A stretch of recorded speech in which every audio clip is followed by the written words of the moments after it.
ये कहानी एक ऐसी मोटी लड़की के ऊपर आधारित है जो बिना मौसम के किसी पर भी बरसने के लिए हमेशा तैयार रहती है ताकि वो किसी के साथ शादी कर ले और वो अपनी जिंदगी उसके साथ बिता सके। आगे वो क्या क्या और कैसे कैसे करती है वो आज की इस वीडियो में हम देखने वाले हैं। मैं जिस मूवी को एक्सप्लेन करने वाला हूँ उसका नाम है डेट और इस मूवी को 2006 में रिलीज किया गया था। मूवी के स्टार्टिंग सीन में हम जूलिया नाम की एक लड़की को देखते हैं जिसकी शादी हो रही थी, परंतु जूलिया का होने वाला पति मंडप छोड़कर भाग जाता है क्योंकि उसने जूलिया का भयंकर फिगर देख लिया था। लेकिन यहाँ पर हमें पता चलता है कि वो बस एक सपना देख रही थी और जूलिया अपनी रियल लाइफ में काफी डिप्रेशन में रहती थी क्योंकि कोई भी व्यक्ति उसके साथ शादी करके अपने जीवन को बर्बाद करना नहीं चाहता था। तभी जूलिया अपनी एक पड़ोसन को देखती है और उसने भी अभी तक अपनी शादी नहीं करी थी, लेकिन जूलिया को उस बुढ़िया की तरह कुंवारा नहीं रहना था, इसलिए वो अपनी राजकुमार की तलाश में घर से बाहर चली जाती है। सबसे पहले जूलिया कुछ मजदूरों के पास जाकर अपना हथनी वाला डांस दिखाती है जिसे देखने के बाद सारे मजदूर खुश होने के बजाय दिमागी रूप से पागल होने लगते हैं। उसके बाद जूलिया एक टैक्सी ड्राइवर को पकड़ती है और उसे भी अपना वो वाला डांस दिखाने लगती है, परंतु उस टैक्सी ड्राइवर को भी खुश होने के बजाय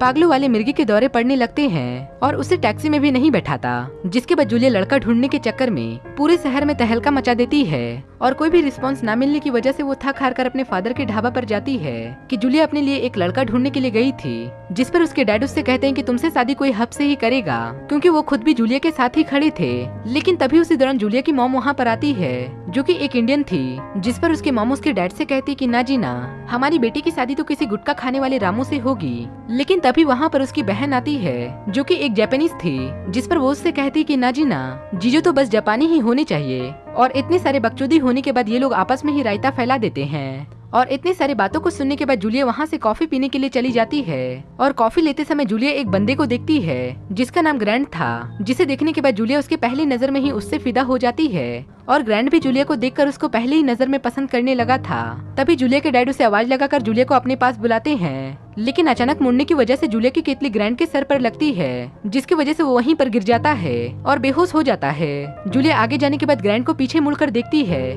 परंतु ग्रैंड उसे कहीं भी नजर नहीं आता। तभी जूलिया को ऐसा लगता है कि शायद ग्रैंड भी उसे देखकर वहाँ से भाग गया होगा। उसके अगले दिन जूलिया एक बिचौली के पास जाती है और उसके पास जाने के बाद वो उससे बोलती कि तुम मेरी शादी करा दो। पहले तो वो 3 फुट का बिचौली उसे ऊपर से नीचे देख करके वो उससे कहता है कि तुम यहाँ से सबसे पहले पतली गली से निकलो, परंतु थोड़ी देर के बाद वो जूलिया की बातों को मान जाता है और वो जूलिया को भरोसा दिलाने के लिए अपनी अब तक की कराई गई शादी के लिस्टों को उसे दिखाता है और उसके बाद वो जूलिया को अपनी सर्विस सेंटर पर लेकर जाता है जहाँ पर जूलिया की बहुत ही अच्छी तरीके से मरम्मत करी जाती है और ऐसे ही देखते देखते जूलिया काफी ज्यादा पतली हो जाती है, जिसके बाद वो बौना उसके खूबसूरती पर फिदा हो जाता है और उसे एक डेट पर लेकर जाता है जहाँ पहुँचने के बाद बहुत सारी लड़कियां पहले से ही लाइन में लगी हुई थी और वो भी बस एक ही बंदे के लिए, और वो बंदा भी ग्रैंड ही था और ग्रैंड भी इतनी सारी लड़कियों में बस जूलिया को ही पसंद करता है। और उसके बाद वो दोनों चिकन डिनर पर जाते हैं और वहाँ पर ग्रैंड बहुत ही ज्यादा बेस्टो पी लेता है, जिसके बाद ऑन द स्पॉट वो वहीं पर छपरी डांस करने लगता है। उसके बाद जूलिया ग्रैंड को अपने फैमिली से मिलवाने के लिए लेकर जाती है जहाँ जूलिया की फैमिली ग्रैंड के आगे अपना नाक कटवाने में जरा से भी कमी नहीं छोड़ती।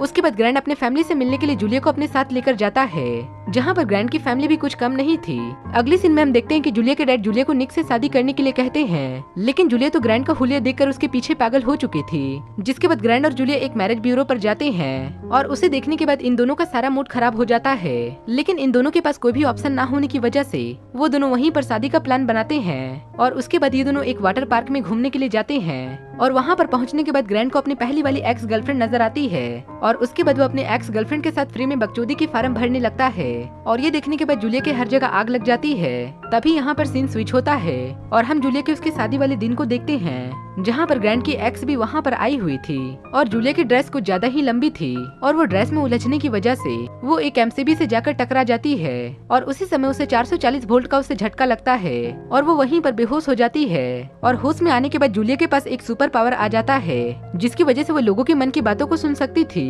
तभी जूलिया ग्रैंड की एक्स की मन की बातों को सुनती है और वो मन ही मन बोल रही थी कि वो इन दोनों की शादी होने नहीं देगी, जिसे सुनने के बाद जूलिया काफी ज्यादा डर जाती है और वो ग्रैंड की एक्स को वहाँ से मारकर भाग जाती है और जूलिया के फेस पर एक बड़ा सा पिंपल्स भी आ चुका था जिसकी वजह से वो शादी के दिन तैयार होने में काफी ज्यादा टाइम लगा देती है। दूसरी तरफ ग्रैंड अपनी एक्स एंडी के साथ जूलिया के आने का इंतजार कर रहा था। तभी अचानक से एंडी ग्रैंड को जबरदस्ती किस करने लगती है और ये सारा कार्यक्रम जूलिया भी देख लेती है। और ये देखने के बाद जूलिया अंदर से काफी ज्यादा टूट जाती है। जिसके बाद ग्रैंड जूलिया को मनाने की काफी कोशिश करता है, परंतु जूलिया उसकी बातों को नहीं मानती। जिसके बाद काफी समय बीत जाता है और जूलिया के डैड उसे निक से शादी करने के लिए कहते हैं। जिसके बाद जूलिया के ना चाहते हुए भी अपने डैड को हाँ करना पड़ता है। तभी जूलिया के डैड उसे गौर से देखते हैं और तभी उन्हें पता चलता है कि जूलिया इस शादी से अंदर से खुश नहीं है। इसलिए जूलिया के डैड उससे कहते हैं कि जा जूलिया, जा जी ले अपनी जिंदगी। ये सुनने के बाद जूलिया अपना बिना टाइम वेस्ट किए हुए वो सीधा ग्रैंड के पास जाती है, जहाँ ग्रैंड लिफ्ट से नीचे आ रहा था और जूलिया ग्रैंड को ढूंढने के लिए ऊपर जा रही थी।